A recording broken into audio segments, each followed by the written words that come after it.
अस्सलाम वालेकुम। उम्मीद करती हूँ आप सब खैरियत से होंगे और आप देख रहे हैं उम्मे ऐमन फूड। और यहाँ मैं आज आपको बनाना सिखाऊंगी दही वाली भिंडी, जो कि बहुत ही आसान है, बहुत ही कम चीज़ों के साथ ये बन जाती है और बहुत ही मज़े की बनती है। तो चलिए बनाना शुरू करते हैं। बिस्मिल्लाहिर्रहमानिर्रहीम। यहाँ पर मैंने हाफ़ कप ऑयल ले लिया था और 2 दरमियाने साइज़ की प्याज थी, जिन्हें बारीक स्लाइस कटिंग करके मैंने डाल दिया है। और साथ ही मैंने इसमें सफ़ेद ज़ीरा भी डाल दिया था। तो ये रिकॉर्ड नहीं हो सका, तो ये सफ़ेद ज़ीरा मैं आपको दिखा रही हूँ कि प्याज के साथ मैंने ये सफ़ेद ज़ीरा भी डाला है इसमें। तो हल्का से इसको यहाँ पर फ्राई करेंगे तब तक जब तक प्याज जो है ना सॉफ्ट नरम नहीं हो जाती, तब तक आपने प्याज को फ्राई करना है। और भिंडी जो मैंने यहाँ पर ली है ना, ये तकरीबन 1 पाव से थोड़ी सी ज़्यादा है, यानी ये 300 ग्राम होगी। और उसके बाद फिर मैंने 1 पाव दही ले लिया इसके साथ। और दही भी आपने मीठी दही लेनी है, बिल्कुल खट्टी दही नहीं लेनी है, वरना बहुत ज़्यादा खटास हो जाएगी। तो आपने जो है ना इसमें जैसी प्याज हमारी हल्की लाइट गोल्डन हो गई, तो यहाँ पर मैंने 7 से 8 जवे जो लहसुन के है ना, वो उसे बारीक इस तरह चॉप कर लिया था। रफली कटिंग कर लीजिए और उसको डाल दीजिए प्याज के साथ। 1 मिनट के लिए फ्राई करेंगे उसे। और यहाँ पर ये कटी हुई भिंडी जो है ना, वो आपने डाल देनी है। आप देख सकते हैं इसका साइज़ कि मैंने बहुत ज़्यादा इसे बारीक नहीं काटा है, कम से कम आधे इंच से थोड़ा बड़ा मैंने साइज़ इसका काटा है। तो ये नॉर्मल साइज़ रहता है, क्योंकि इससे भिंडी जो है ना बहुत ज़्यादा सॉफ्ट नरम नहीं होती, बिखरती नहीं है, टूटती नहीं है।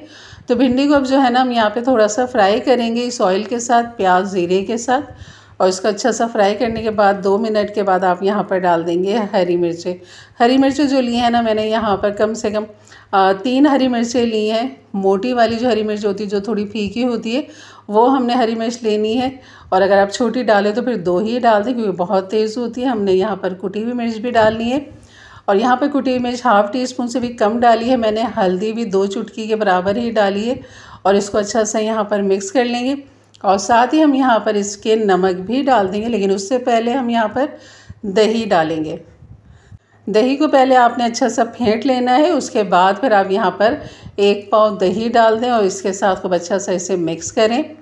और भिंडी को हमने ऑयल में इसलिए पहले फ्राई कर लिया था ताकि जो भिंडी है ना, तो ये दही के पानी में मैश ना हो जाए, नरम ना पड़ जाए। तो इसलिए आपने प्याज के साथ 2 मिनट के लिए लाजमी फ्राई करना है भिंडी को।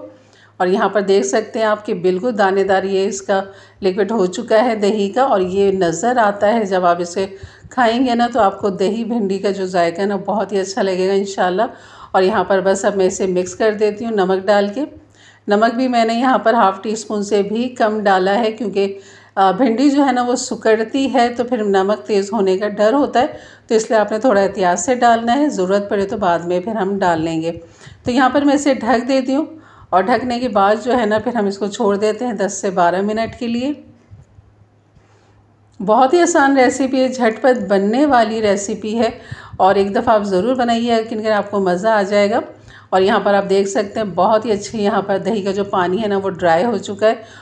और भिंडी भी यहाँ पर गल चुकी है, लेकिन अपनी जगह पे कायम है, जैसे कि आप देख सकते हैं। तो इसे पूरी के साथ खाइए, पराठों के साथ खाइए, चपाती के साथ खाइए, हर तरह से बहुत ही लाजवाब है ये दही वाली भिंडी। तो ज़रूर बनाइए मेरे अंदाज से, मेरे तरीके से। मेरे चैनल पे नए हैं तो ज़रूर सब्सक्राइब करके जाइएगा।